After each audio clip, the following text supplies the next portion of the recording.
Thank you for joining us today. We'll be doing a webinar to walk through the new Telligen provider portal.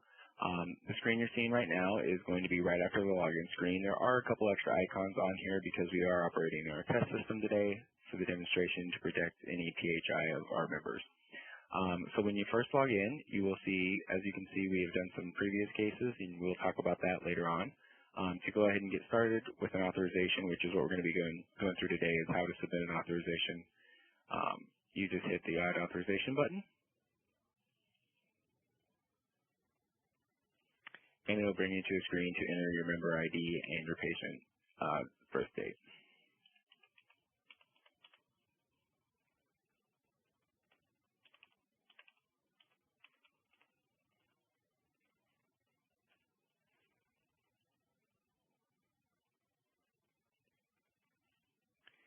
Once you've entered that information and you made a match to the patient, the first question that you're going to see is the third-party liability. So you have a couple options here. If there's no third-party liability, you select that. If there is anything that pertains to the other options with the auto accident, employee accident, or other party responsible, you just need to click those there and click Next to begin the process. After entering that, you come to the next page, and you'll see a summary of the info that you've already entered, your patient info, his date of birth, and member ID, and then the request origin is going to be the group that you're associated with, and we'll talk a little bit more about groups in a separate webinar about setting up your users and registering them. Going into the ordering provider, just start here by entering the provider information, and then you'll get some results displayed. Again, today we're using some test info. You'll see below there's also a box to check if you're unable to find the provider or you're out of network. We will only display in-network providers in these boxes. So if you're treating providers the same as ordering, you can click that box so that you don't have to search again. Or, like I said, if you're unable to find the network provider, it brings up a free text box where you can enter in that provider information. For the sake of the test, we will say that the treating provider is the same as the ordering provider. Treating facility works the same way. Again, using some test data today. And select facility. Now that you have your facility and your doctor or your provider selected, go ahead and hit Next. As you see when you land on the next page, the information you entered on the previous page for your provider and facility are now displayed, so you can see that. The next selection you make is for the level of care. For the demonstration today, we'll go ahead and do an outpatient and then move on to the diagnosis field. This is ICD-9 diagnosis. Today we're going to be looking at someone who's having some knee pain. Once you make the selection, as you saw, as you start to fill it, it gives you the options. Then you select your diagnosis. The next step is to go to the authorization type and this blue icon here. Today we're going to be doing MRI, so we'll select diagnostic radiology, but you can see that it has a different variety of options for whatever services you'd be requesting. After selecting the authorization type, then we need to add the service. So we click Add Service. It'll bring up this that gives you the first thing is going to be the date. We'll say we're going to do this tomorrow, and then the treatment requested. The best way to search the treatment requested is to enter the CPT code. So you can see by entering 73721, see MRI lower extremity. You can do a search. For instance, if you just type in MRI, you're going to get quite a few results. That's why I'd recommend if you have the CPT code, entering it there, that's the easiest way to get the result that you need. If for some reason description is needed because you're unable to find one, that can be entered here. The quantity, we're just going to be doing 1, and then the corresponding quantity type. For imaging, we select units. Days would be for inpatient, and visits would be for an outpatient therapy. Purchase cost is there. That is only applicable for durable medical equipment, so you can leave that blank. As you can see, it is not a required field.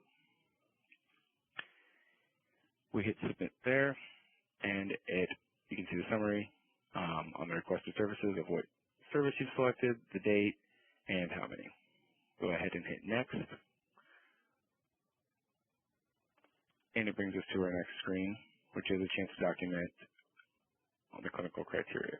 So we select the document button right there. Now the CPT code that we selected, it can be used for a hip, a knee, or an ankle, as you can see. So we're going to go ahead and select that we're going to be doing the knee. It brings you to the guidelines, and we are able to enter clinical information here. For the sake of the demonstration, we'll say that this procedure is needed because we're having some bone anatomy or structural deficit evaluation as indicated by. And when you see the as indicated by followed by a series of periods, that means that they're going to ask for more information when you hit next. So basically, it pulled through that bone anatomy and structural deficit evaluation needed as indicated by, and is basically asking you why. Anytime you have select all that apply, you can pick more than one. We will say there was articular cartilage deficit, known or suspected, and a bone abnormality on plain X-ray or CT scan. Now you can see there was no periods at the end of those, so that's the end. Again, we'll come back to this screen. You can redocument. Now when you do hit that redocument button, it's going to erase what you had here and let you start over as far as entering the clinical information. And we also down here we have some disclaimers like this one. This review is a determination of medical necessity and is not a verification of benefits. For benefits verification, please call the number provided on the back of your insurance card. So there'll be important information displayed there depending on the type of request that you made. Once you review this and you say, yep, this is the correct information for this patient, I'm going to go ahead and hit submit.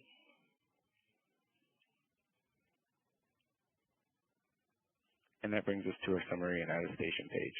You can see that this procedure was auto-approved. You have your approved status.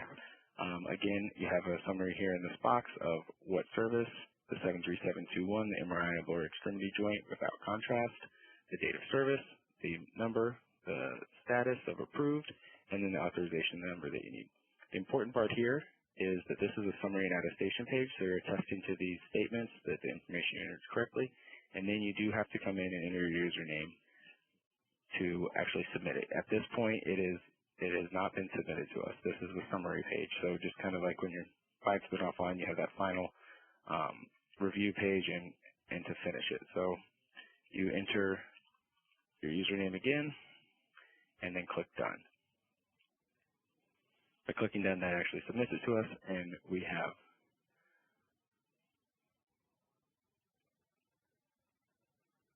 the submission. So now we come back here, you can see that on that home page again is a summary of authorizations from my group or that I've submitted. And you can see the Sally test, and here's the reference number and that case information. I'm going to go ahead and do another one, and then we'll talk a little bit more about how to navigate this screen and how to see the status of your case that you previously submitted. So to give another example, we'll use Sally again, but this time we will do an inpatient admission request.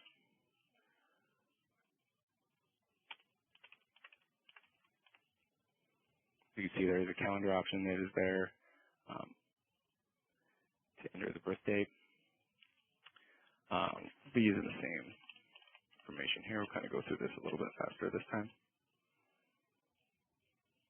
Again, we'll say it's the same, and it's that same facility.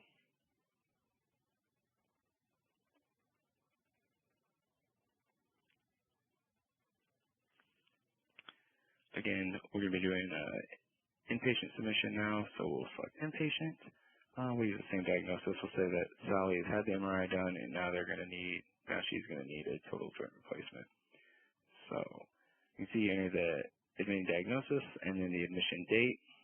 We'll say, actually this one was done last week, and we just need to get the authorization entered late.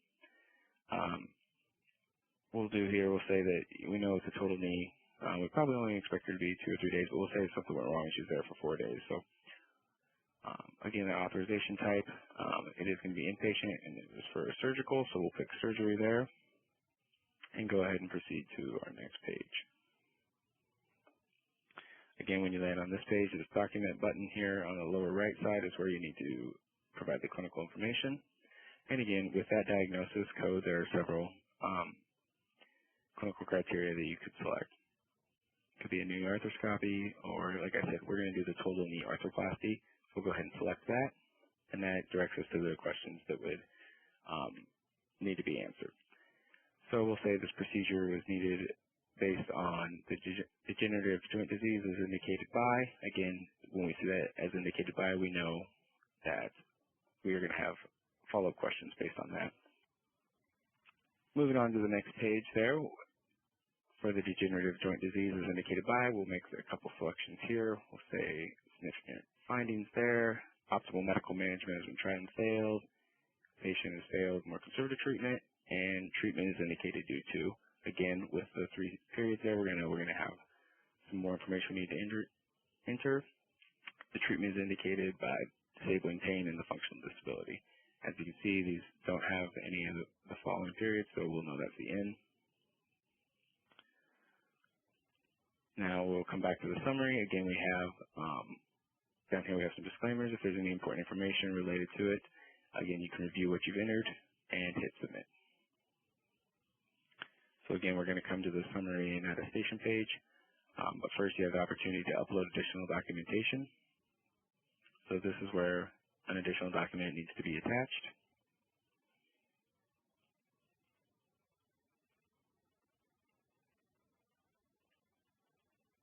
Go ahead and select this webinar test document and upload. Close that.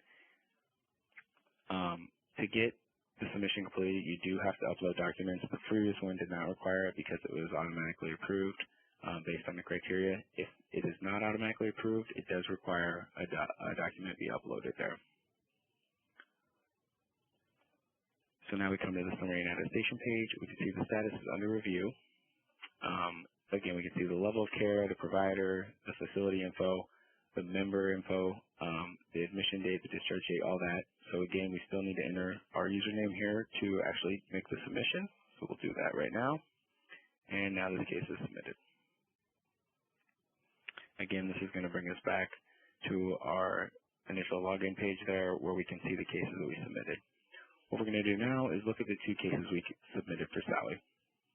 So first we'll go into the MRI case. By clicking this hyperlink, we can see that this one was approved. We have a reference number. By clicking that hyperlink again, we can go a little bit deeper and see some more detailed information with everything that was entered and that authorization number that sometimes you're going to be looking for. Click done to go back out, done to go back out, and we're back at that home screen again. Now we had our other submission for the inpatient surgical review. Again, we can see it's under review. We can go in and see a little bit more here. It's going to give you again, all the demographic information, a little more detailed here. This under review status means that our clinical staff is going to review what was submitted. Again, remember we had that document that we uploaded with additional clinical information beyond just the criteria. So they'll make that review and then you'll be notified by email once that status is changed. So that is a very high level navigation of some of the basic functions of the provider portal, of how to submit a case, what it looks like when you have something auto approved, and then how to also go back and review submissions that you've made or others have made within your group. Thank you for joining us. If you have any other questions, please feel free to email us at qualtrack@telligen.com, and we will respond to those questions as they come in. Thank you.